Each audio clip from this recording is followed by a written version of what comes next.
Mbega munezero kino gitondo Yesu nashimwe cyane. Quelle joie ce matin que je dis Ndashimye soit Imana loué. yuko ngarutse hano. Je suis très content, je suis de retour ici. Haciye amezi atari make ntashoboye guhagarara hano kubera nagwaye. Ça fait quelques mois, j'étais malade, Ariko muraza kubona ko nakize.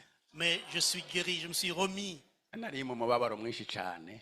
Donc j'étais beaucoup de souffrance. Ariko uno munsi ndi mu munezero mwinshi cyane. Aujourd'hui, je suis en pleine allégresse. Bibiliya ivuga ngo tunezererwe kwizera kuzobona ubwiza bw'Imana.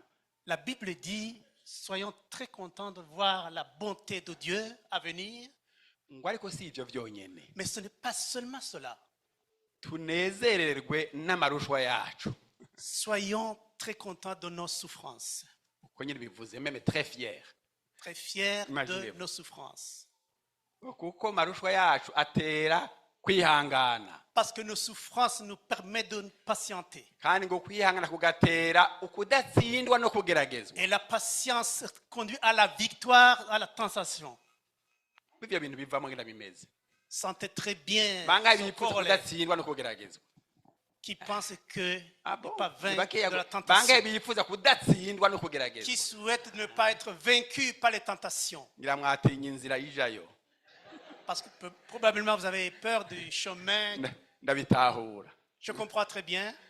Kandi kudatsindwa no kugeragezwa cyo kugatera kwizigira ibizoba. Ne pas être vaincu nous permet de croire l'avenir. Hari inyungu nyinshi rero ziva mu Il kugeragezwa. y a beaucoup de gains à travers les souffrances. Ndashimiye abansengeye, Je remercie tous ceux qui ont prié, celles qui ont prié pour moi, abansuhuje, ceux qui sont venus me regarder aux cheveux, abifuje kunsuhuza ceux qui ont souhaité tukanga. de venir me voir, ça n'a pas été possible. Ni benshi bavyifuje bakabwira ati ntibishoboka. Il y a beaucoup qui ont souhaité, mais ce n'était pas Si uwo possible. kuraba, Ce n'était pas le moment. ni uwo gusengera gusa. Il faut prier pour lui. Camumva ko umuntu aba ageze ahantu Vous hataryoshe. comprenez très bien que c'était une Rero situation kubw'ivyo difficile. ndashimye Imana cyane. Ainsi, je remercie le Seigneur. Mwarakoze kunsengera mwese abakozi b'Imana. Merci beaucoup de vos prières, les évangélistes, les serviteurs de Dieu. Hariho ahantu hamwe nagira ninjire hagoye. Et à certains moments, je voudrais entrer dans une phase difficile. Ndahamagara pasiteri wacu hano, pasiteri Damascene, kuri telefone. J'ai appelé pasteur Damascène au téléphone. Yari ahantu ngira ninjire, Il y a un endroit où je vais rentrer. ni ubwo nta kintu tuba dupfa nawe. Est-ce qu'il y a, Urambabarira quelque- niba ari ahantu est-ce qu'il y tuba a- twaragize. est-ce qu'il y a un conflit entre toi et moi? Ega mwese yarabaserukiye none atekaye nti none rero senga. Alors il a prié. Aransengera cyane. Il a prié beaucoup pour moi. Hanyuma rero ntandajayo. Alors je suis rentré. None naravuyeyo. Et maintenant, je suis sorti. Imana nishimwe cyane. Que Dieu soit loué. Ndakomeye neza cyane. Je suis très bien portant. Gusumba uko nari imeze imbere y'uko ngwara. Plus que même avant la maladie. Haleluya. Amen. Ndifuza ko mwokomera cyane mutabanje kugwara nkuko Je nagwara. souhaite que vous soyez en forme sans être malade comme j'ai été prouvé. Umwanya w'uno munsi ni mutoya murabizi. Aujourd'hui, nous avons un temps limité. Kandi ndashima Imana yuko ejo narabaye narungutse ubundi mwaka wo kuba moins jeune. Alors hier, c'était mon anniversaire. Donc ariko simboze ngo cyaduha kwakira ibyasezeranywe ubu nyene tuzorinda sinzi ko pastor ayo yotangura kwakira ibyasezeranywe. Mais on va attendre peut-être, on est encore ici, on n'a pas encore, c'est pas le temps de partir. Imana ibizi nyene n'ahandi ntibiraba imyaka erega. Ibiraba imyaka no kwitegura siko. Il faut se préparer. Imana nishimwe cyane. Que Dieu soit loué. Reka dusome ijambo ry'Imana. On va lire les Écritures. Mu gitabo cyandikiwe abaheburayo Le livre des Hébreux, igice ca gatandatu. Ego ku murongo wa 18. Hébreux 6, verset 18. Havuga ngo kugira ngo bibiri bidahinduka ivy'Imana itabasha kubesheramwo biduheshe kurema cane twebwe abashitse mu buhungiro nibwo kubangiriza ivyizigiro vyashizwe imbere yacu ku murongo wa 19 ndifuza ko mwoza kuva ngaha mwawufashe mu mutwe. Ibyo byizigiro tubifise nk'ikizirika umutima kigumye gikomeye cinjira hirya y'igihuzu gikingiriye ahera cyane, aho Yesu yatwinjiriye atwitangiye imbere, amaze guhinduka umuherezi mukuru w'ibihe bidashira mu buryo bwa Melikisedeki. Amen. Amen. Twongere Abaheburayo nyene Dans le même igice livre des Hébreux, ca 10, muzigura hani gato Abaheburayo igice ca 10, Hébreux chapitre 10, dusome ku murongo wa 19. verset 19. Havuga ngo twegereze ataki yemwe atabwoba.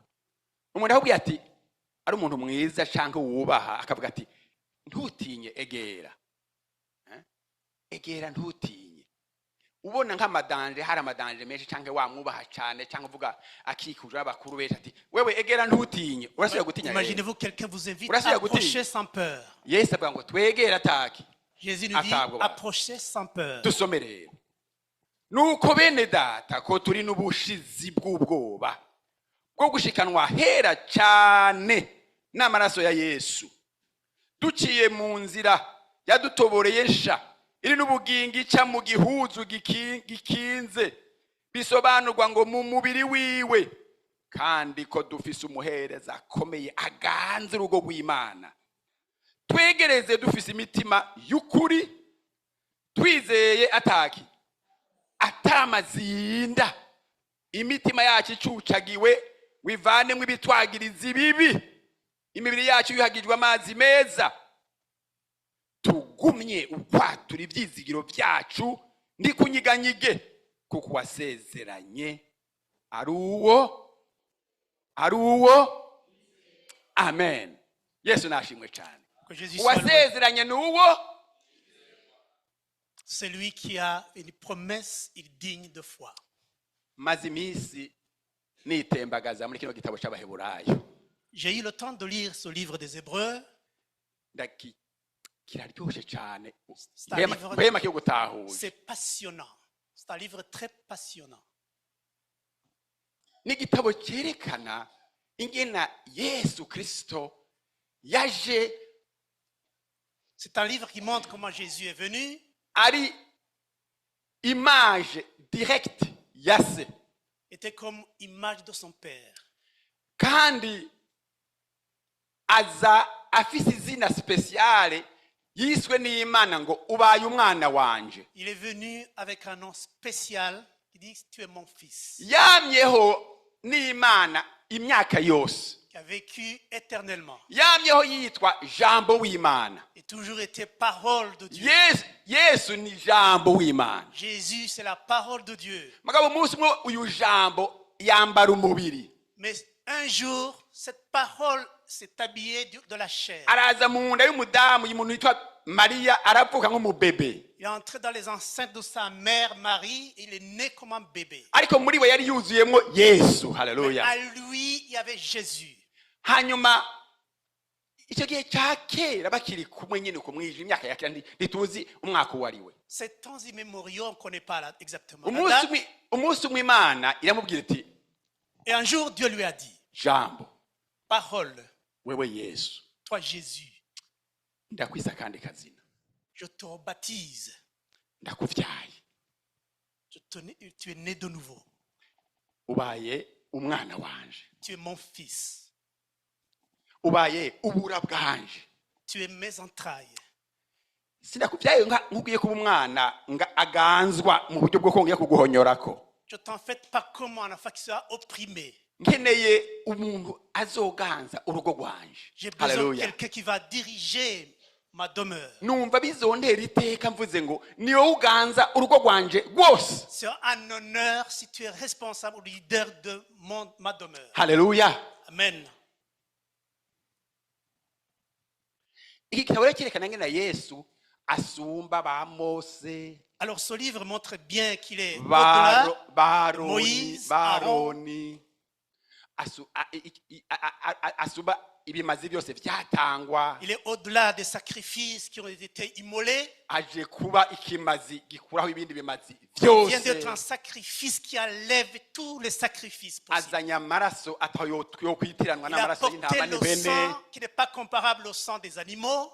azanye amaraso yoza ibyaha une fois pour C'est le sang qui purifie. une fois pour tout. Haleluya, Ibihe bitazoshira. haleluya. Amen. naha rero umunsi umwe wewe hariho ihema kera ry'ibonaniro. Il y avait un voile, un temple d'assignation. iryo hema rero ni ihema ryari ryubatswe mu buhinga imana yabwiye mose. Cette tente était construite de la manière où Jésus a instruit à Moïse. bangahe turi kumwe? Est-ce que nous sommes ensemble? tujane siko nenda bakumbuye niko. Ça fait très longtemps. iryo hema rero ryarimo ibice bibiri. Et cette tente est divisée en deux portions. ahandi hirya hari igihuzu kihakingiriye hitwa ahera hahera. Et une autre partie, il y avait un voile qui avait un lieu saint. mu bana ba yakobo igikorwa cy'ubuherezi cyari cyagerewe abo mu muryango witwa umuryango w'abalewi. Et les fils de Jacob, il y avait une tribu qui s'appelle des Lévites.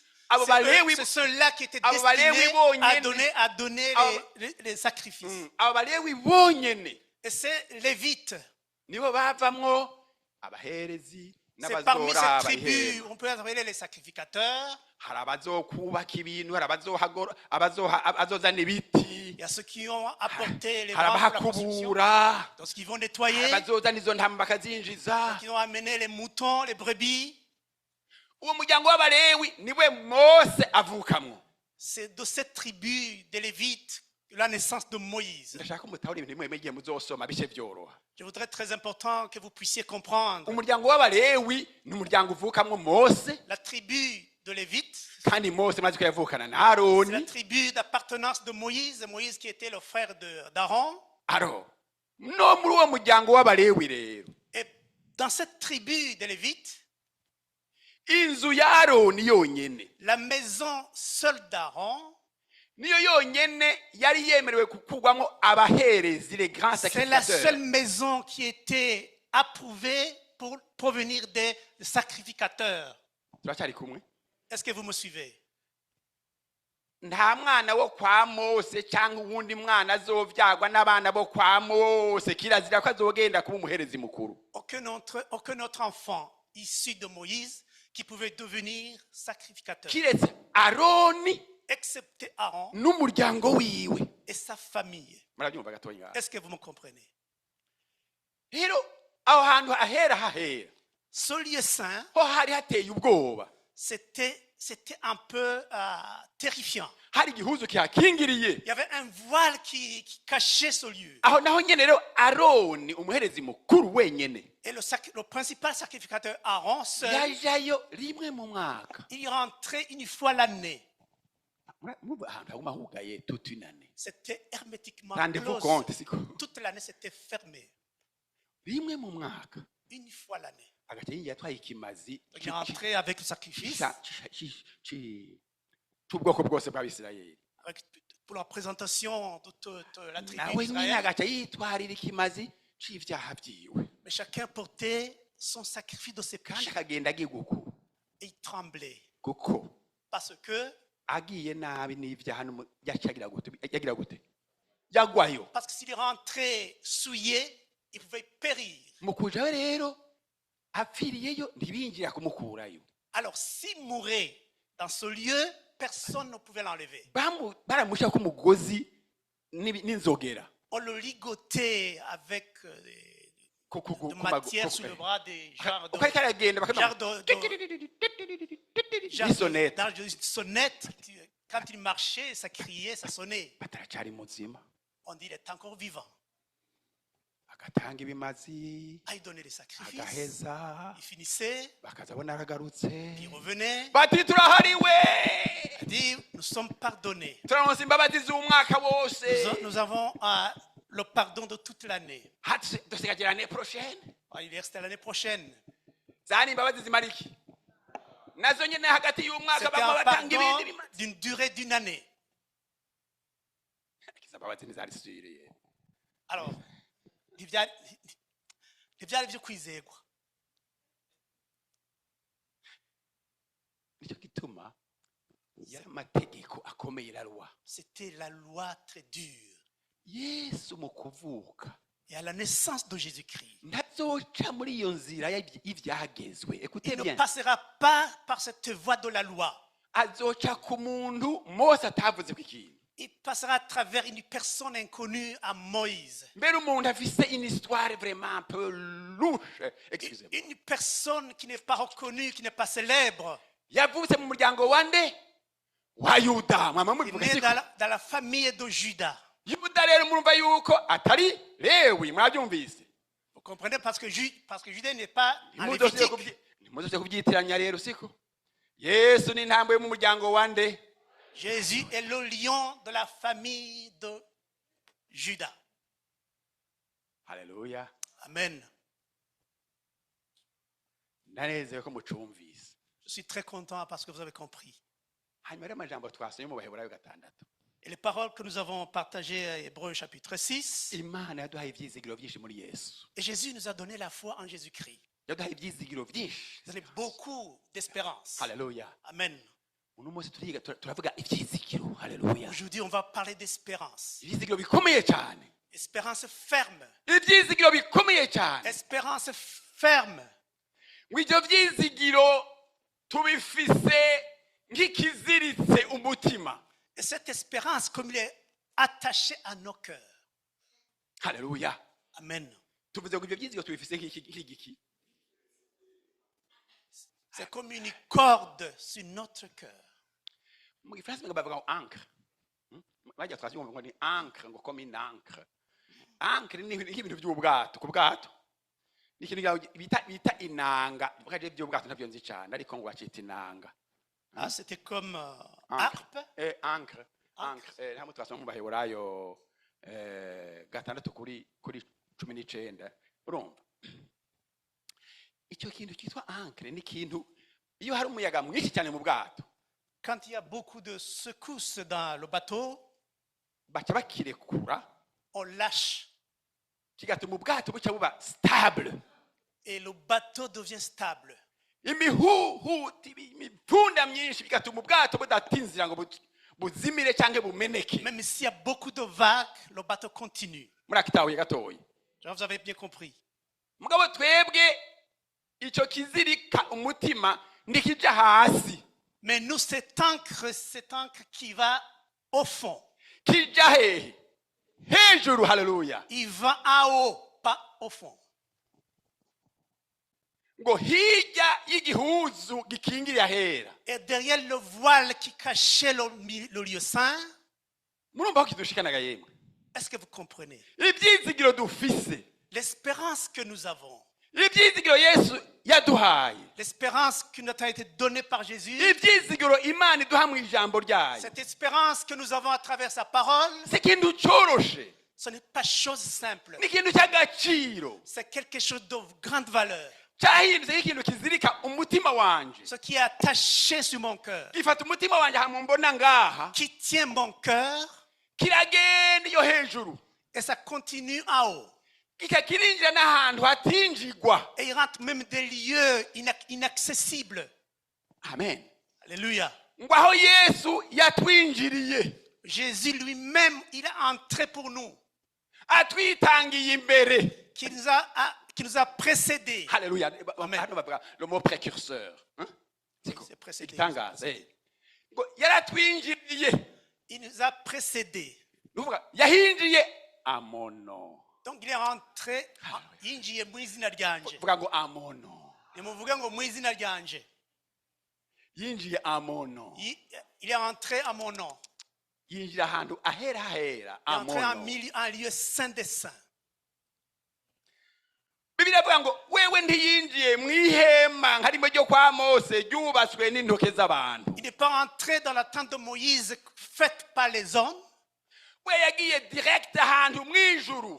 Lui, il est parti directement en milieu du ciel. kuko ibyakorwa muri iryo hema ryo mu isi bivuga ngo cyari igitutu cy'ibindi originale byo mu ijuru. Parce que c'était une image de ces choses du ciel. Yesu yinjiye mu ihema original. Jésus est entré dans une tente originale. Agenda juste imbere y'Imana nyene. Il est rentré exactement devant Dieu. Hajya nyene imbere y'Imana hera nyene imbere y'Imana. Devant Dieu milieu saint, un milieu saint. Adatwaye amaraso y'intama n'ay'impene. Il n'avait pas porté le sang des animaux. Adatwaye amaraso azomara umwaka umwe. C'était pas un sang d'une durée d'une année. Adatwaye amaraso y'umuntu azoza aritanga uko umwaka utashe. Pas le sang d'une personne qui va donner chaque année. Atwaye amaraso yiwe ubwiwe. Apporter son sang lui-même. Amaraso atagira agasembwa. Le sang qui n'est pas souillé. Ayo umwana w'Imana yatanze. Ce que le Père lui a donné. Arongowe na mpemu w'Imana. Il est guidé par le Saint-Esprit. Ayo maraso afise igiciro gikomeye. C'est le sang qui a une grande valeur. C'est la Bible dit. Puisque le sang des chèvres et des moutons, le centre d'une vache, puisqu'il lavait les corps des hommes, ils avaient la foi qu'ils étaient purifiés. Est-ce que le sang de l'enfant de Dieu qui n'est pas souillé, qui a été donné sous l'impulsion du Saint-Esprit, qui a été donné devant Dieu, il n'a pas la puissance de purifier vos cœurs, parce qu'on a les œuvres vaines, et servir Dieu dans la joie. Alléluia. Amen. Amen. Le sang de Jésus-Christ, il nous purifie et il nous enlève toutes les œuvres vaines. Et nous célébrons, nous louons le Seigneur dans l'allégresse. Un Dieu sans obstacle. Servir Dieu sans cri. Servir Dieu sans peur. Sachant que nos espoirs, notre espérance, ça arrive très loin. Écoutez-moi très bien. Jésus, quand il était sur la croix, il a eu beaucoup de souffrance parce qu'il portait tous mes péchés. Tous mes péchés. Il a porté tous mes péchés. Il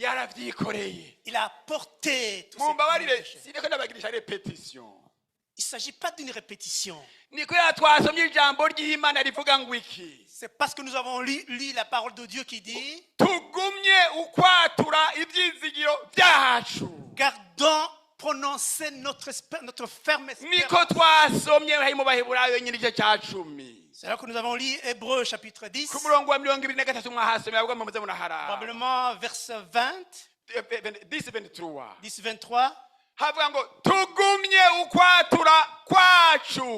Prononçons cette ferme assurance. Proclamons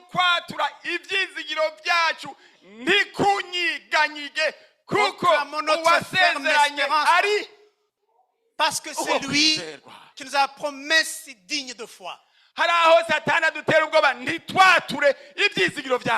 Il arrive un moment où le diable nous dit de ne pas prononcer notre espérance. Mais c'est une exagération peut-être. Non, parlez lentement. La Bible dit: tenez, gardons. Prononcez notre espérance. Qu'elle ne soit pas immuable. Je dis, j'ai eu peur aujourd'hui. Je proclame que cette espérance ne soit pas immuable. Parce que c'est lui qui nous a promis digne de confiance, de foi. Jésus est digne de foi. Aujourd'hui, nous allons proclamer turatura ibyizigiro yesu Nous allons yatwihereye. proclamer cette espérance que Dieu nous a donnée lui-même. nta wundi n'umwe yabiduhaye ni yesu gusa. C'est Jésus seulement qui t'a donné cette nta espérance. n'uwundi yobitwaka, nta Il n'y a n'umwe. personne qui peut nous dérober de cette espérance. nta n'umumarayika yobitwaka, Personne ne peut nous enlever. nta musenyeri Il n'y a yobitwaka, pas d'évêque, nta ntambara yobitwaka, aucune personne, nta n'urupfu rwobitwaka, même ni la mort. kuko uwasezeranye ni uwe kwi. Parce que c'est lui qui nous a promis digne de foi. Haleluya. Amen. yesu ari ku musaraba aravuga ijambo rikomeye cyane Et quand il était sur la croix, il a prononcé une parole très forte. ati byose birarangiye. Il dit tout est fini.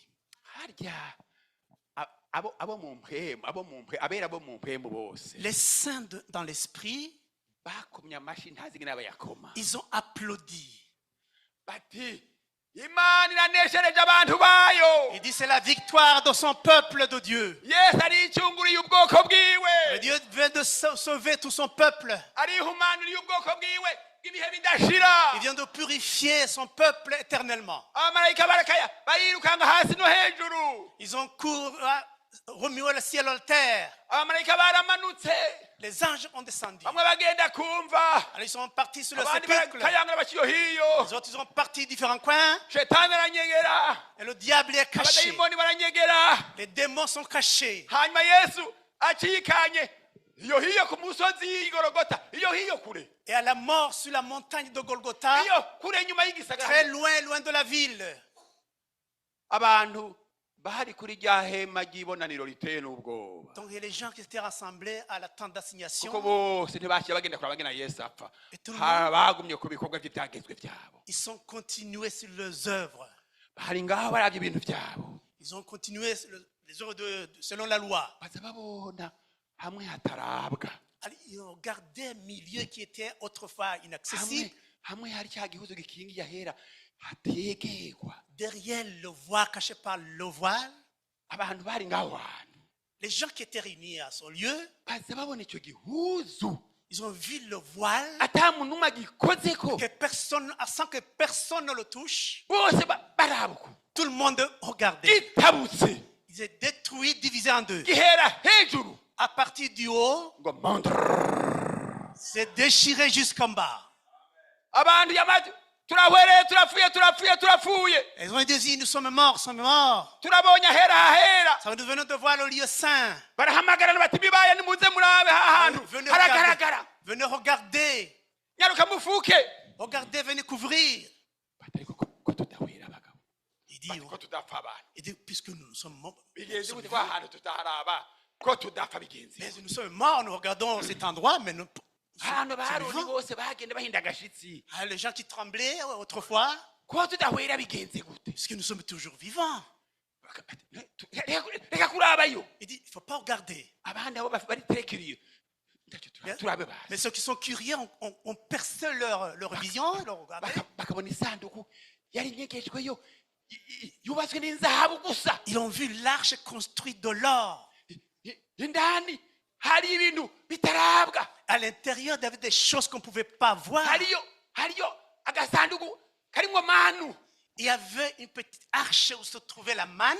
harimo n'ahandi hari bya bisate bibiri byariko amabwirizwa ya Mose, Il y avait aussi la tablette où c'est écrit les hariyo lois de Moïse. inkoni yo kwa Aroni yigeze gushurika Il y yonyene, avait aussi le bâton d'Aaron.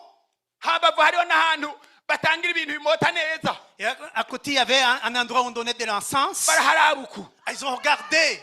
ntibahwera, Ils ont regardé, ils ne sont pas morts. bati n'ibiki bibaye, Qu'est-ce qui se passe? ati ivyo birafuswe, Il dit, c'est fini, oublié. hari ahasumba aho hugurutse, Il y a certaines choses qui est ouvert à un moment ouvert. ubu ntimukicwa n'ivyagezwe, Parce que ce n'est plus la loi qui nous dit. mugiye gukizwa n'ubuntu Mais nous bw'Imana, allons être sauvés par la grâce de Dieu. hari ubarihiye, hari umuntu Il y abarihiye, a quelqu'un qui a payé cette grâce. kuva uno munsi Dès aujourd'hui, murafise accès, nous avons l'accès, inzira le chemin, yo kujayo le chemin qui va, ica mu gihuzu kindi gishasha qui passe dans notre nouvelle voile, gifise ubugingo qui a la vie, n'umubiri wa nde wa Yesu Et la chair de Jésus, uhejeje gusatagurwa ça vient d'être écrasé. ahera nga hariya Le lieu des cieux, il est là. ugomba wese arashikayo Celui qui veut, il peut y accéder. nta n'umwe acako Personne ne peut passer sans. ni Il direct n'y a pas de transition. ni Yesu abivuga C'est Jésus qui le dit. ko dufise umuherezi mukuru Parce que nous avons le principal sacrificateur yatwinjiriye ahera qui est entré dans le lieu saint. wegera atabwoba Approchez sans peur, atamazinda sans peur, atabidutsinda sans doute.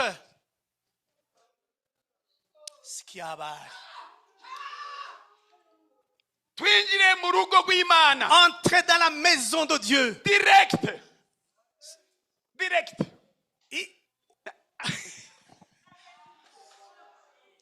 en direct. haleluya kandi Ainsi, nta n'umwe aza kutubuza il n'y a personne qui va nous arrêter. uri ku irembo n'ubuganza iryo rembo ni Yesu nyene Celui qui est à la porte, c'est Jésus lui-même. haleluya Amen. haleluya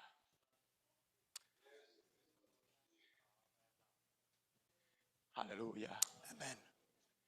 Yesu yafashe amaraso yiwe Jésus, il a pris son sang. caraduga muri iryo hema rya spirituel Il est monté dans cette tente spirituelle.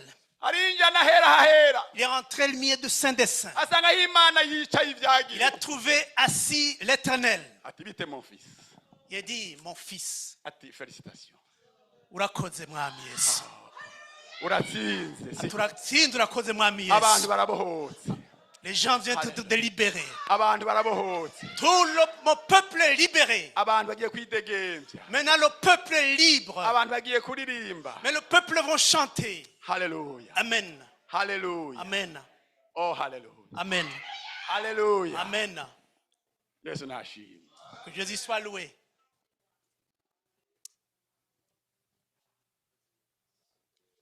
ibyo byizigiro Cette espérance, tubifise nous les avons, nous les possédons. nk'ikintu kiziritse C'est quelque chose qui est ancré. imitima yacu Ancré sur nos cœurs.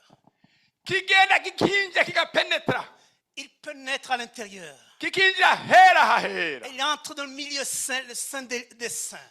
umva neza hamwe twasoma Abaheburayo 6 Hébreux chapitre 6. ku murongo wa 20 Hébreux chapitre 6, verset avuga 20. ngo aho yatwinjiriye Parce qu'il est entré lui-même.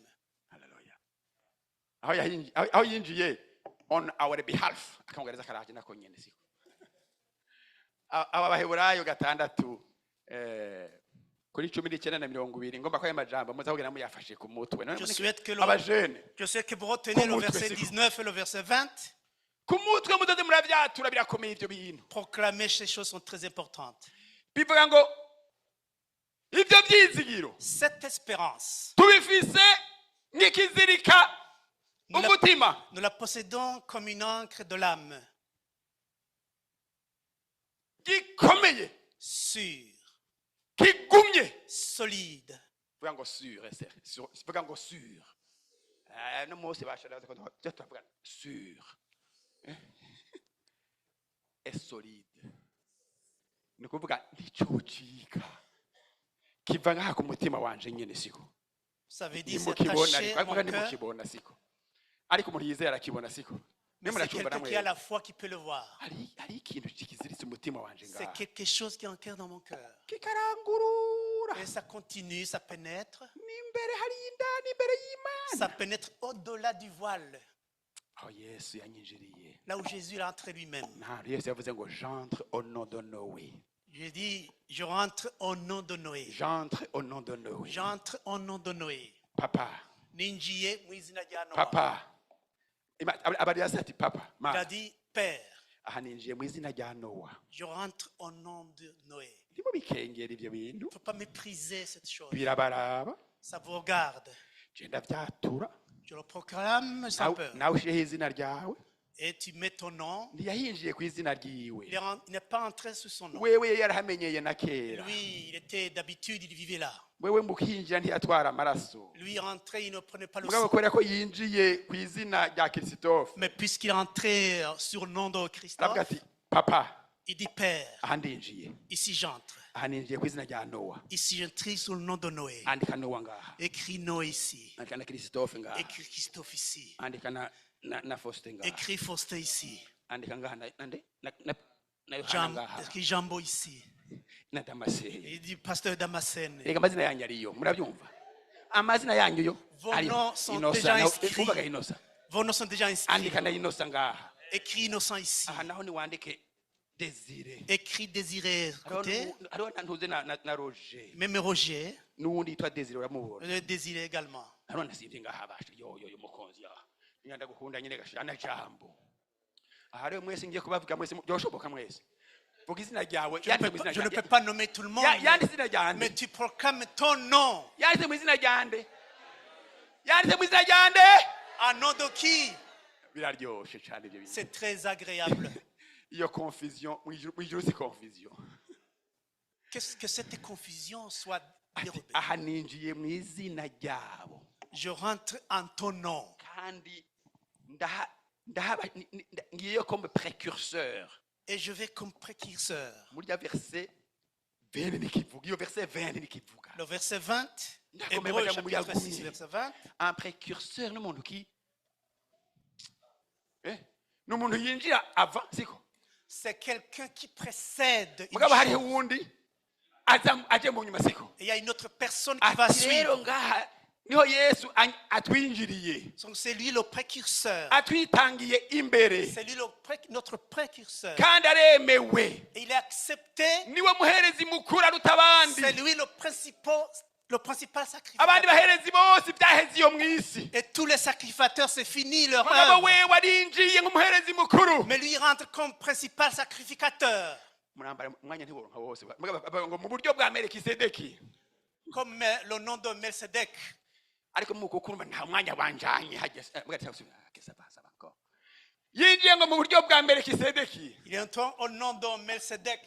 musoma icyo gice cyandwi muca mubona melikisedeki wariwe Si vous lisez le chapitre 7, vous allez comprendre qui est Melchizedek. bibiri ivuga ngo yari umuherezi mukuru w'imana isumba byose C'était un sacrificateur, un principal sacrificateur dans Dieu Tout-Puissant. ngo kandi ngo yari umwami w'isalemu agororotse C'était le roi de Salem. salemu bivuga ngo amahoro yari umwami w'amahoro Le Salem, ça veut dire la paix. kandi C'était le roi de la kandi paix. agororotse Le roi de la paix, tout droit. kandi uwo mwami ntagira se ntagira nyina Et ce roi, il n'avait ni père ni mère. ntagira n'intango ntagira n'iherezo Il n'avait ni fin, ni début, ni fin. uyu muntu rero agereranywa na nde na yesu Cette personne considérée comme Jésus-Christ. umunsi umwe rero uwo mugabo ahura na aburahamu kera cyane ba mose batarabaho Cette personne a rencontré Moïse des temps immémoriaux avant de Jésus-Christ. yahuye na aburahamu Il a rencontré Abraham. aburahamu je dis bien aburahamu Abraham.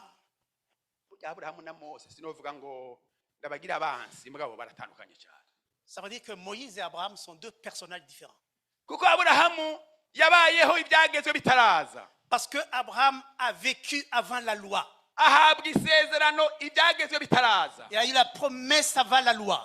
yizera ibyagezwe bitaraza Il a eu la foi avant même que la loi existe. uko kwizera aguharurwa ko kugororoka kera cyane ibyagezwe bitaraza Donc il est considéré, il a eu cette foi avant même que la loi existe. haleluya Amen. ibyagezwe byagiye kuza nk'inyuma y'imyaka 430 La loi est venue plus tard, après 430 ans. mu gihe abisirayeli bari barahungiye muri egiputa bakamara iyo myaka murabizi ayo Quand makuru les Israélites étaient réfugiés en Égypte, aburahamu rero kera cyane amaze kwizera imana alors Abraham, il avait déjà foi en Dieu. murazi yuko abe na loti abakozi bagomye kubateranya hanyuma rero aburahamu itayigira ku misozi loti akagenda mu biyaya bigenda isodoma n'igomora Avec son neveu Lot, Lot il a choisi les vallées, mais Abraham a choisi de rester à montagne. igihe rero kimwe abami baragwana abami 9 Et à un moment, il y a eu un conflit entre les rois, abami 9 9 rois, ibihugu 9 byumva 9 pays, 5 contre 4 5 contre 4. muzobisoma ngo mugire mufise global siko Vous allez le lire vous-même. baragwana Ils ont combattu. basi abisodoma n'igomora barafatwa Sodome et Gomorre ont été capturés. baca bafata na Loti. Ils ont pris avec Lot. Yari yagiye yegera abayinjira Sodoma n'Igomora Donc, il approchait ce lieu de Sodome et Loti Gomorrhe. baramufata nawe nyene n'abahungu n'abana n'abagore n'ibyo bafise byose biratwagwa. Et toutes ces familles ont péri. Haca haza umuntu ati uzi n'amakuru ga Aburahamu. Ah, il est venu quelqu'un, il a dit, est-ce que vous savez Intambara yabaye ubuyobe. Na wa muhungu wawe Loti. Le combat était terrible, mais ton fils Lot N'ibyiwe byose et tous ses biens babatwaye. sont péris. Sinzi ko bakiriho. Je ne sais pas s'il est encore vivant. Yo Aburahamu yarakunda Loti. Alors, Abraham aime beaucoup Lot. Abandi afise. Alors, il a regardé toutes ces personnes. Araharura yarafise ngo abantu bazi kugwana bakuriye mu rugo wiwe. Alors, ils avaient des vaillants qui savaient faire la guerre. Yarakerebutse Aburahamu shaje none. Abraham, il était un vaillant. Asanga n'abantu amajana 318. Il y avait 318 personnes. Ngende. Est-ce que je vais partir? Sishobora guheba Loti. Je ne peux pas abandonner Lot. Uhora urabana nanje. Et Dieu, Baragenda. ils sont partis. Sha barabakinagiza. Alors, ils ont fait Barabanesha. Ils ont fait Barabakotsa. ils les ont battus. Ashashikiye na Loti aramucakira. Alors, il a pris Lot. Umuryango wiwe wose. Il a exfiltré avec N'abana. il a exfiltré toute sa famille et tous ses biens. N'iby'abandi b'i Sodoma. Et même des autres de Sodome. N'iby'abandi b'i Gomora. Et même d'autres biens de Gomorre. Arabizana kabisa. Alors, il les a amenés. Abami bati Aburahamu wewe umeze ute? Il dit Abraham, tout le monde a applaudi. Dusubiza abantu gusa ibindi biyitware ati jewe. Il dit remettez les personnes et prenez les choses. Ibintu byanyu byose mutware. Il prenez vos choses, vos biens. Jewe Imana yarantungishije. Et je suis riche de la bénédiction. Imuze mugira ngo jewe natungishijwe namwe. N'allez pas dire que vous m'avez béni. Twari ibyanyu. Prenez vos biens. Mutange dukeya gusa abatwazananye baronka ico barya n'ico Mais banywa donnez quelque chose, quelques provisions pour les personnes qui font la route. Ariko jewe no. Mais moi non. Hariho abandi babonye inyungu. Il y a ceux qui voient personne quand ils voient les intérêts. Ibi ni gwanje. Ils disent ça m'appartient. Ibi ni gwanje. Ça m'appartient. Ibi ni gwanje. Ça m'appartient. Ihereza akabitanga aho nyine yanduye akagenda. Alors des fois il jette par terre, il laisse par terre, continue. Aburahamu avuye kunesha. Abraham, après la victoire, Ahura n'umugabo witwa Melikisedeki. il a rencontré Melchisedec. Melikisedeki rero ati amaki ya Aburahamu uvuye kunesha. Melchisedec il a dit, Bivuga ngo aramuhezagira. il a béni. Melikisedeki ahezagira Aburahamu. Melchisedec bénit Abraham. Aburahamu yavuye umuhezagiro urafashe kabisa. Alors c'est la bénédiction a tenu, a eu des effets. Sinari bwamubona uyu muntu Melikisedeki. Il dit, Ngo acamuha ikigira 10 by'ibyo afise byose. alors il a donné le dîme, le dixième de ce qu'il avait. Namwe mwiyumvire uwo muntu Imaginez. yahezagiye Aburahamu wariwe. Imaginez cette personne qui a béni Abraham. Mwibaze n'uwo muntu yatanze ibigira 10 akabiha uwo muntu. Imaginez cette personne qui a dit, Uwo muntu qui a donné le yarakomeye dîme. basha. C'est une personnalité Uwo très Melikisedeki importante. yarakomeye. Melchisedec c'est un homme important Nico gituma yaserukira nde Yesu umwana w'Imana. parce qu'il représentait Nico Jésus-Christ. gituma bavuga ngo Yesu nk'umuherezi mukuru mu buryo bwa Melekise. C'était aussi Jésus, Compris? c'est le principal Compris? sacrificateur Ababitahuye à nawe. l'instar de Melchisedec. Haleluya. Amen. Ibyo byizigiro Cette espérance, tubifite nk'ikiziri ku mutima nous avons comme encre sur nos cœurs, gikomeye kigumye sur et solide. solide, Sur et solide. sûr et solide. Kinjira ahera cyane. Il est entré en milieu saint. Izina ryanjye niyo ryanditse. Mon nom est inscrit là-bas. Bangahe izina ryawe ryanditse. Est-ce que vous pensez que vos noms sont écrits là? Yesu yabwira abigishwa biwe. Il dit à ses disciples, Jésus, Muri Luka igice cya 10 ku murongo wa 20. souvenez-vous chapitre 10, verset 20, le même livre des Hébreux. Ntimunezerwe nuko impwemu mbizi bumvira. Ne vous contentez pas parce que les démons vous fuient. Cyane munezerwe nuko Soyez amazina yanyu contents que yanditswe hehe. vos noms sont Mwijuru. écrits au ciel. Amazina yacu yanditswe he mwijuru. Nos noms sont inscrits au ciel. Ubitubwiye nuwo kwize. Celui qui nous dit les Uwo dignes de bitubwiye foi. nuwo kwize. Rwa. Les dignes de foi. Ngo izina rya Nowa ryanditswe he. Que notre nom sont inscrits. Izina ryo kwande. Que non, We ntazinugira. Izina ryo kwande. Izina ryo kwande wewe witwa nde? Izina ryo kwande. prononcez vos noms. Ryo kwande. Haleluya. Prononcez vos noms. Ryanditswe he. C'est écrit au ciel. mugumye ukwatura ibyizigiro byanyu. Gardez à proclamer votre espérance. Que ce soit pas immuable. Parce que c'est lui qui nous a promis digne de foi. Hébreux chapitre 10, verset 23. Alléluia. Amen.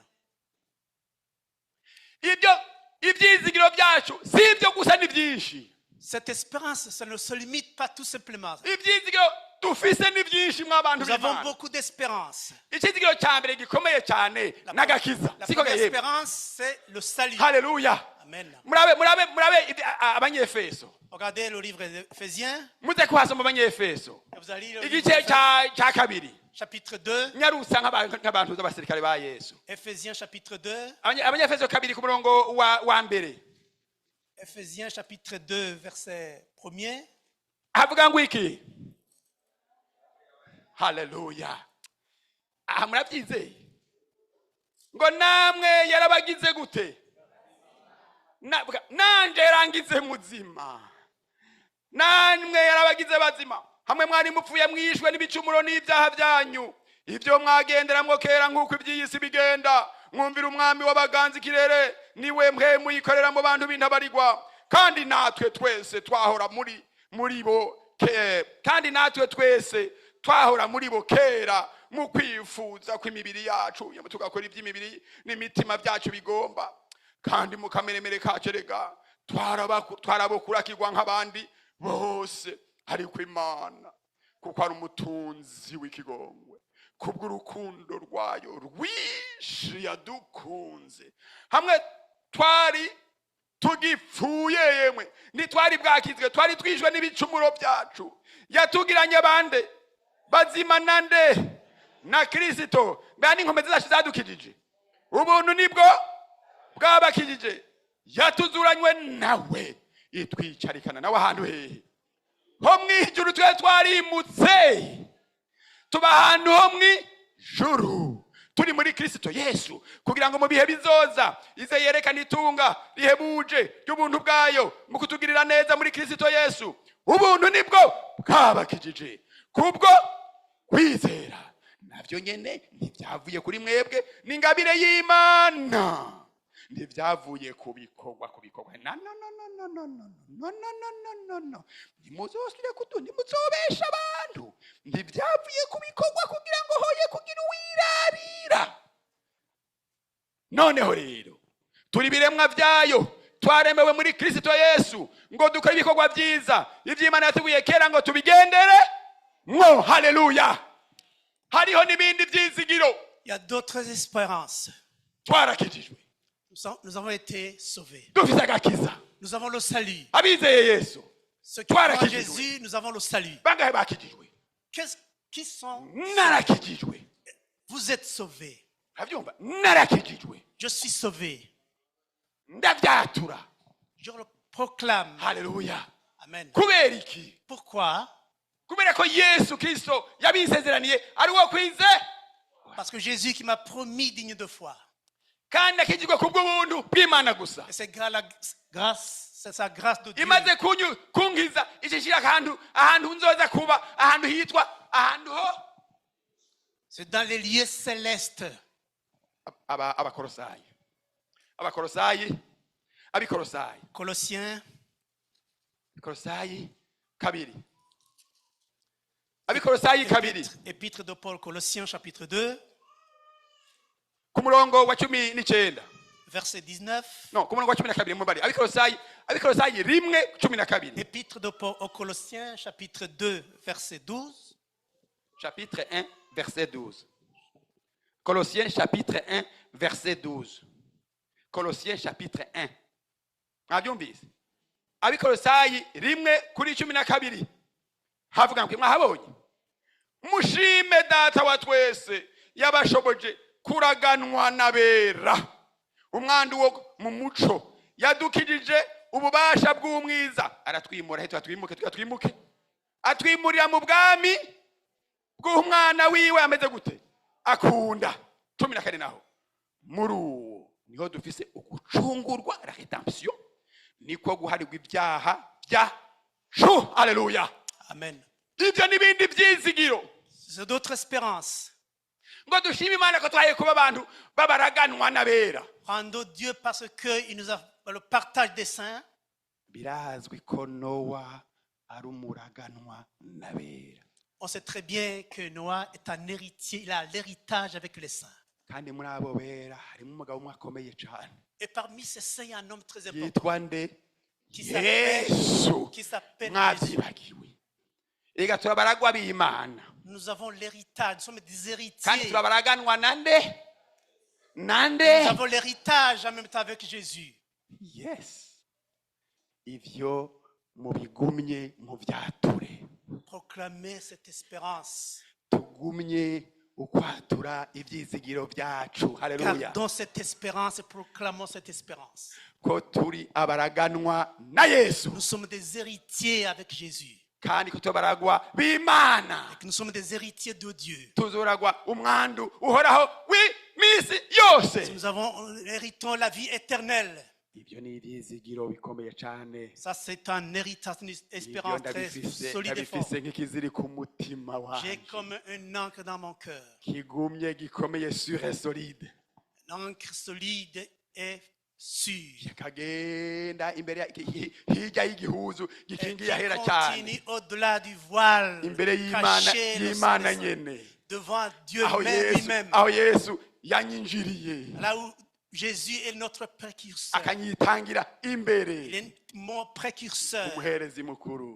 Le principal Mu buryo bwa sacrificateur. Melikisedeki mwamutahuye. Comme Melchizedek. Amen. Yesu nashimwe. Que Dieu soit loué. Ako gakiza mukagumye. Gardez ce salut. Nawe wowe utarakaronka uyu munsi. Même quelqu'un, si par exemple tu n'as pas eu ce salut, Iyi nkuru ni gwawe. c'est aujourd'hui. Haleluya. Amen. Kuko ibyo twawe ni byinshi cyane. Parce que nous avons beaucoup d'héritage.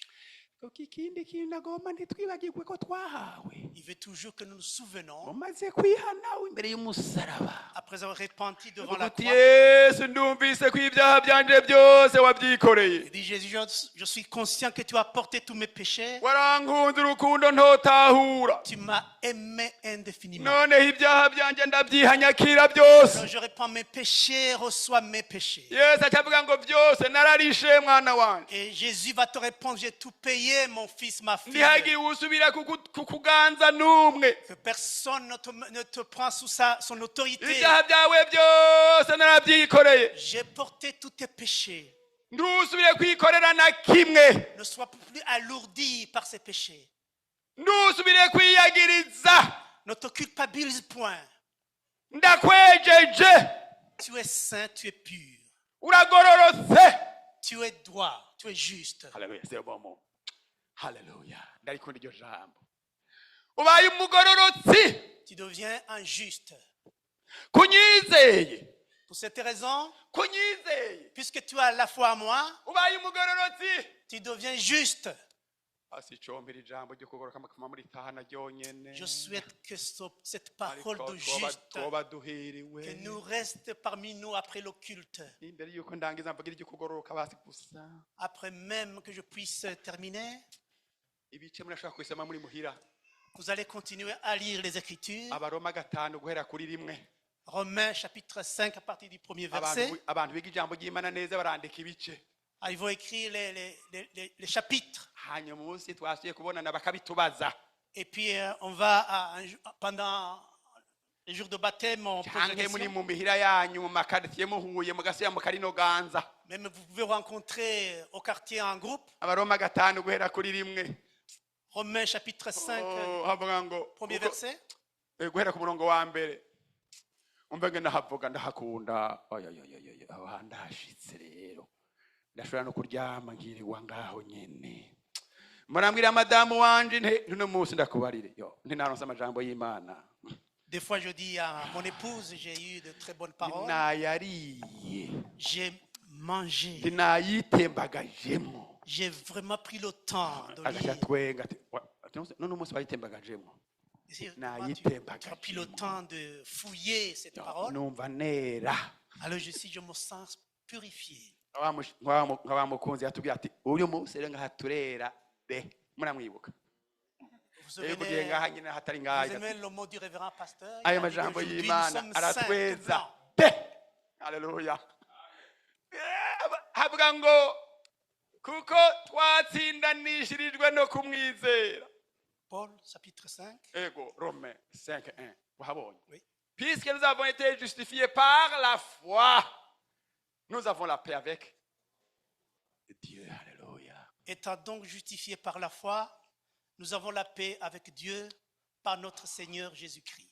ako gafraze ni gatoya mugabo karimo ibintu byinshi ako gafraze gatoya karimo ibintu byinshi C'est Imana une yacu. courte phrase, mais pleine de son contenu est riche. Puisque nous avons été justifiés par la foi, justifiés par la foi, et directement, nous avons la paix avec Dieu lui-même.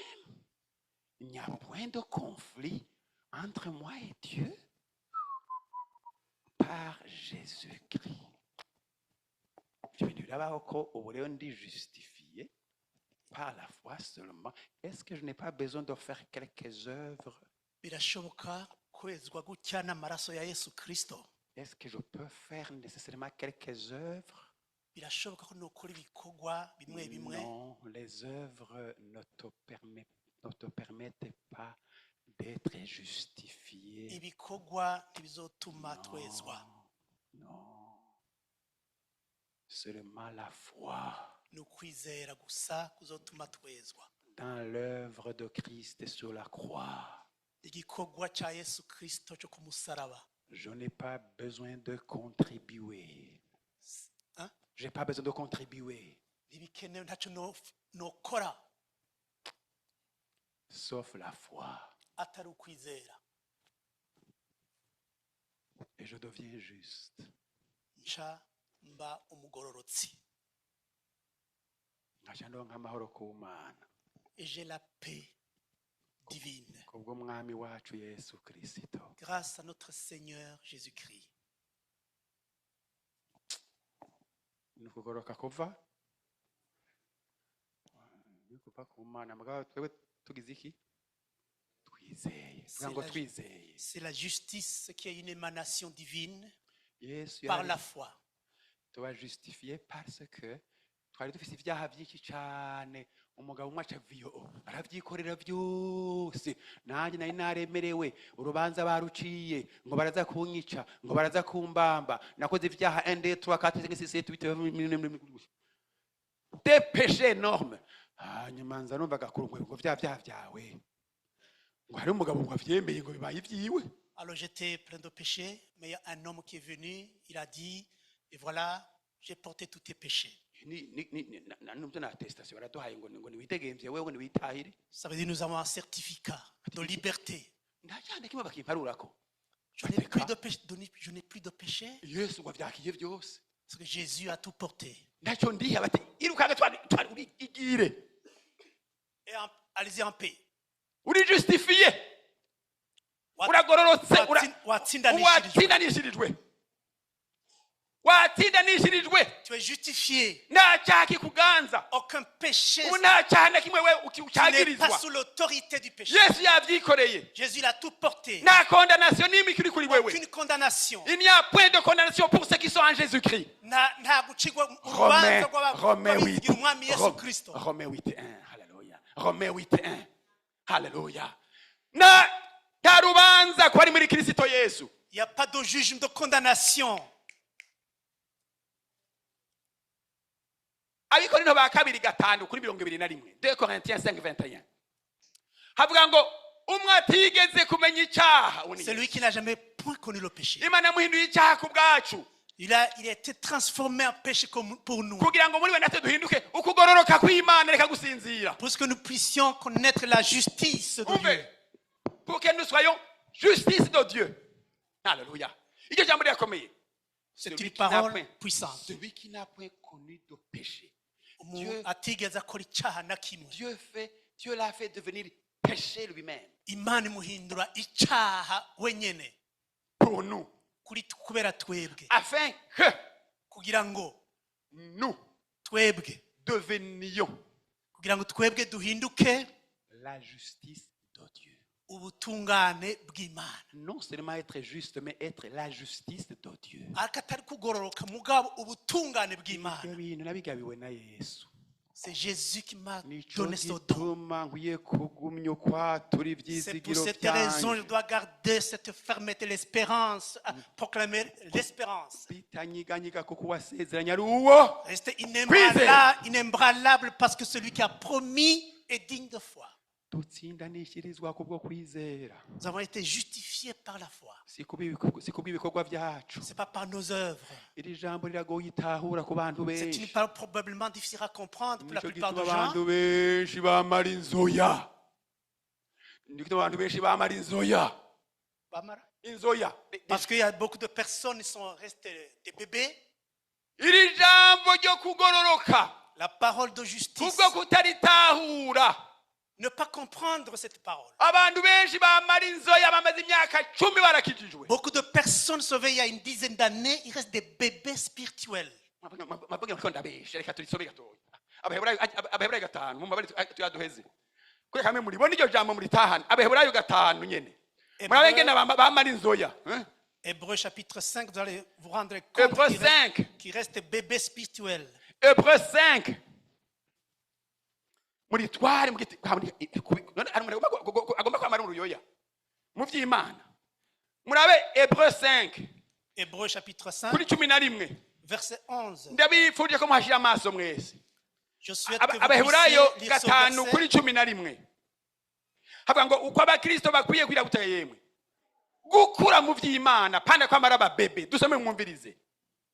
Aravuga ati tumufise ko byinshi byo kumuvuga Nous avons beaucoup à kandi dire bigoye isobanura kuko mwabaye ibiki.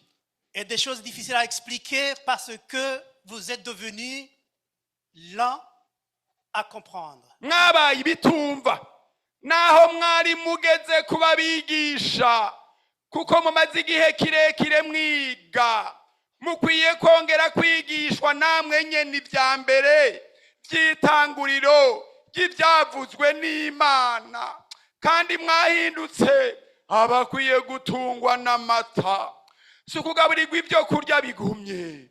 Nuko rero verset 13 muhaca akarongo, nuko utunzwe n'amata abataramenya ijambo ry'ikiremwa. Mwasome neza ndagomba aho hantu muharabe. Utunzwe n'amata abataramenya iki, kuko abari iki, abari ikiremwa, kubera ataratahura iki ijambo ryo. Iri jambo ryo kugororoka rirakomeye mw'abantu b'Imana. Cette parole de justice est une parole très forte. Abantu badatahura ijambo ryo kugororoka bazokwamara inzoya. Les personnes qui ne comprennent pas cette parole de justice, ils restent comme des enfants. Ntibazokwigira baba fier y'agakiza kabo. Ils sont jamais fiers de leur salut. Bama bari à recommencer. Ils sont toujours lents pour comprendre. Ils sont jamais sûrs de leur salut. Ntibigera bumva uko gakiza baronse ngo bagatahura. Kuri 14. Ariko ivyo kurya bigumye ni iby'abakuze bafise ubwenge, maze kubwo kwama babukoresha bumugorera gutandukanya ikibi n'icyiza. Verset kuri 6:1. Nuko rero turengane ibya mbere bya Kristo, twigira imbere dushaka ibyo gutunganywa rwose, twoye gusubira gushiraho itanguriro ryo kwihana mwanya wose, kwihana ibikorwa by'imfagusa no kwizera Imana no kwigisha ibyo kubatizwa n'ibyo kurambika ku biganza n'ibyo kuzuka kw'abapfuye n'ibyo gushika kwiteka kw'ibihe bitashira. Imana niyabikunda turagenza dutyo. Ubonera ijambo gaye abantu bama ku mata, ceux qui sont toujours comme le nourriture et le lait, n'abantu badatahura ijambo ry'ukugororoka. sont des personnes qui ne comprennent pas la parole de justice. Abo bamari impinja, ils sont toujours comme des enfants. Des bébés. Bavuga mu Kifaransa nivyo, ariko mu Kirundi bavuga impinja. Mbega impinja ni iki mu Kifaransa? Uruhinja ni iki? C'est vraiment un bébé, siko? Bavuga ati no uruhinja. Ako c'est un enfant. Bibiliya bavuga ngo bamari impinja Ils sont toujours comme des bébés. Parce que tout simplement, ils ne comprennent pas cette parole de justice. La parole de justice. Parce qu'ils pensent que la justice est une émanation de leurs œuvres. Mais la justice vient directement de la croix.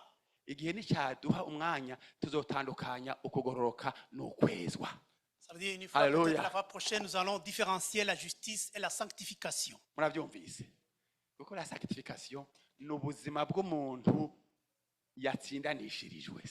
sanctification, c'est la vie.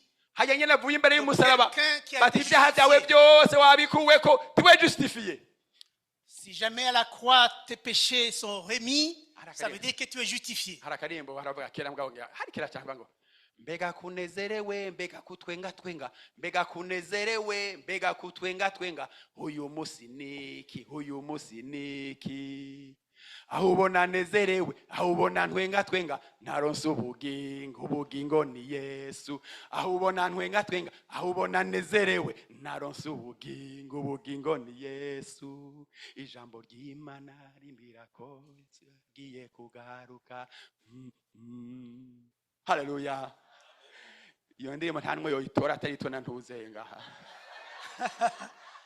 C'est une vieille chanson. Il y a des chansons très anciennes mais qui sont très parlantes.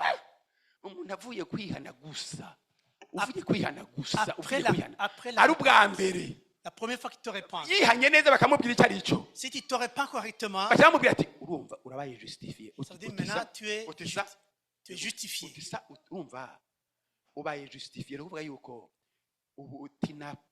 De condamnation devant Dieu. Nta rubanza imbere y'Imana ufise. Ibyaha byawe byose bikuvuye ko bisigaye kuri Yesu. Tous tes péchés sont remis. None rero urabaye justifié. Alors tu es uratsindanishirijwe. Genda rero mu rusengero bakwigishe kwezwa. Maintenant va à l'église, on va t'apprendre la sanctification. Kuko ubuntu bw'Imana si gukora ibyaha. Parce que la vie éternelle ce n'est pas les péchés. Kuko muri Tito 2 guhera kuri 1. Dans le livre de Tite, chapitre 1er. Comme la grâce de Dieu a été manifestée.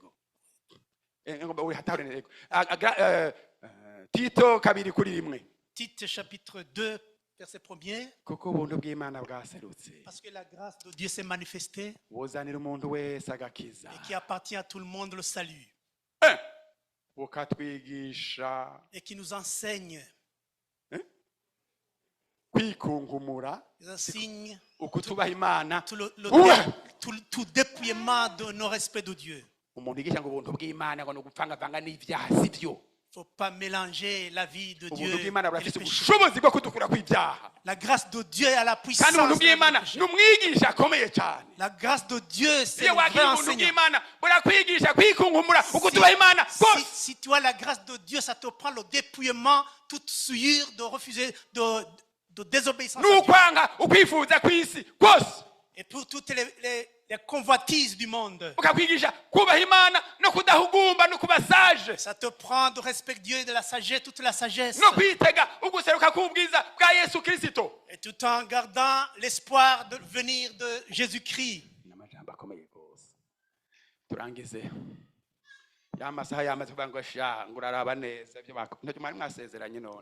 Le temps n'est pas de notre faveur. Alléluia. Amen. Le Saint-Esprit continue à travailler. Est-ce qu'il y a quelqu'un qui a besoin de prière? Puisque son cœur soit ancré au ciel. Il dit quelqu'un qui pense qui a le souhait de rentrer. Une nouvelle espoir. Dit, je sens que mon espoir, mes espoirs, qu'ils soient ancrés au ciel devant Dieu. On va prier. nimba hari uwumva hari ikintu avuga ati hari ikintu jewe nkeneye gusengerwa Si quelqu'un pense que j'ai besoin kubera ijambo ry'Imana de prière, twumvise, à cause de la parole de Dieu, je viens d'écouter, nturate l'occasion. nous kwa Yesu. Haleluya. Amen.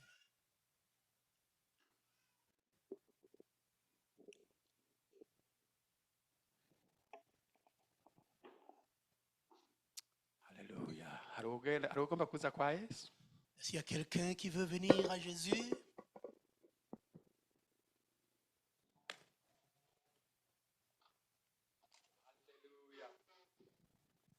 Haleluya. Amen. Nindagomba umutima wiwe uno munsi wozirikirwa. Qui souhaite que son cœur soit ancré devant Ninde l'Éternel. yumva ivyizigiro vyiwe bibaye bitoya cane. Qui sent que ses espoirs sont diminués. Yumva kumenga ivyizigiro vyiwe biri mw'isi. Qui sent que ses espoirs sont ancrés dans le monde. Oh, akumva ko ivyizigiro vyiwe vy'ukuri bidashika mw'ijuru. Qui sent que ses espoirs n'arrivaient pas au ciel. Akumva ko akeneye gufashwa. Et qu'il a besoin d'une assistance. Akava ngaha nawe aririmba anezerewe. Et après, il va quitter en chantant. Akagenda ashinga intahe. Il va témoigner. Nta n'umwe arimwo. Il n'y a personne. Jewe ndahejeje ivyo wanje. Moi, j'ai fait mon devoir. Yesu nabaheza. Que Dieu, que Jésus vous Kandi bénisse. mpwemu yera kumarisha. Et que le Saint-Esprit vous enseigne. Amen. Amen. Inge mpamagara umukozi w'Imana ashima Imana. Je vais appeler le serviteur de Dieu. Il va remercier Dieu. Kugira ngo mpwemu nawe aronka akanya. Que l'Esprit ait le temps. Mpwemu nawe turamuhaye akanya. Et nous donnons le temps au Saint-Esprit. Haleluya. Amen. Ariko ndumva ukiri umukene. Mais je sens que tu es encore dans le besoin. Kandi ushobora kuba umeze nk'uruhinja. Peut-être que tu es comme un bébé, un enfant. Nuze Yesu. Venez à Jésus. Akwatira ibanga ry'umunezero w'agakiza. À te donner la joie du salut. Nuze Yesu aguha amahoro. Et Jésus te donne la paix. Nuze Yesu akubohore. Jésus va te délivrer. Nuze Yesu akoze n'amaraso yiwe. Jésus va te purifier par son sang. Nuze utahe urimba indirimbo. Venez, tu vas retourner à la maison chantant des cantiques. Akoze abo bamaze kuza Imana Que nibahezagire. Dieu bénisse ceux qui ont compris le besoin du salut. Mbega nta wundi. Est-ce qu'il y a quelqu'un? Turamuhaye ikaze. Nous vous donnons, nous souhaitons la bienvenue.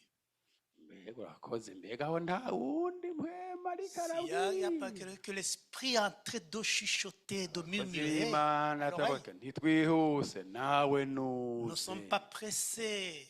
Venez à Jésus. Amen. Alléluia. Kaze mukozi.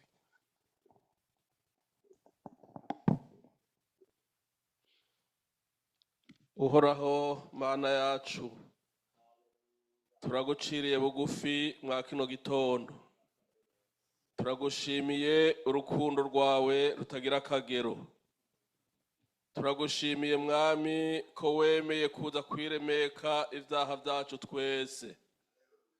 Twari abo gupfa ariko wemera gupfa mu kibanza cacu kugira ngo turonke ubugingo. Nuhabwe icubahiro. Naho twokuye ibimazi tuza turatanga kiramwaka mu izina ryawe Yesu. Ariko twebwe ibimazi by'ibyaha byacu byose wabirishire muri zima. Turagushimiye cyane Mana. Ndatangazwa n'icatumye ubikora mwami, kuko wari usanzwe uri Imana. Ko waradupfiriye wewe ntacyo byakunguye, ariko twebwe waduhaye ubugingo uduha ivyizigiro. None nyaguhoraho tukiri mwa runo rugendo, tukicambaye umubiri tukiri mw'isi, n'ubu biracatugora. Nta wovuga ngo aratunganye Mana, kuko naho bimeze gutyo umaze kuduharira, udusaba ko tuba abagororotsi, udusaba ko tugendera mu kuri, udusaba ko twama twubaha ivyagezwe vy'Imana mu izina ryawe Yesu. Ukagomba ko twama twejejwe ku mwanya, kuko ushobora kugaruka umwanya wari wose gutora umugeni. kandi abatejejwe ntibazobona imana. Ivyo vyizigiro ntibazopfa babishitsemwo. Turagushimiye kwa aya majambo mwamaje ukiri ku ntebe y'imbabazi, mw'izina ryawe Yesu. None mwami turaciye bugufi musi y'umusaraba, mw'izina ryawe Yesu. Umuntu wese arakugaragariye, umuntu wese arerekanye intege ziwe mana. Nta wovuga ngo ntivyatugoye kuko ubivuze kiba kibaye icaha. Niko ijambo ryawe ritubwira. Noneho tweho turemeye ko turabanyavyaha, turabanyantege nke. Ico dukeneye n'amaraso, n'ikimenyetso c'amaraso. Kuko mwami ngo ikimenyetso c'amaraso kitubonetseko, ntawe usubira gutsindwa n'urubanza, ariko turatsindanishirizwa. Reka imitima yose Imana itsindanishirizwe imbere y'Imana, mw'izina ryawe Yesu. Abari hano n'abari mu bice bitandukanye vy'isi vyumvise amajambo, mw'izina ryawe Yesu nibatsindanishirizwe n'Imana, kugira ngo ivyizigiro vyabo bishishikare kuba bizima, mw'izina ryawe Yesu. Nta muntu n'umwe dukeneye ko yikumira kubera ko afise ibyaha vyinshi, kuko ijambo ryawe ritubwira ngo ibyaha vyacu bishobora kuba vyinshi bigatukura tukutuku, ariko amaraso washeshe igorogota afise ububasha bukomeye bwo kuvyeza bikera nka sherege. None rishengero ryose nuryeze mwami, mw'izina ryawe Yesu.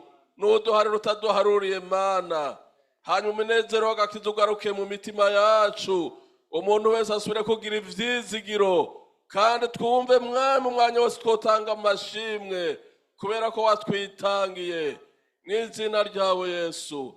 Urakoze rero turagushimiye, tugushimiye ko hari ishengero, tugushimiye mwami kutweje kandi kudutunganije, tugushimiye mwami ko tuva kuno musozi umuntu wese afise umunezero mu mutima, atajwe twagiriza ivyaha kandi dufise ivyizigiro. Urakoze kuvyumvise kandi ko wabikoze, ni mw'izina ryawe Kristo seze nizeye, amina, amina.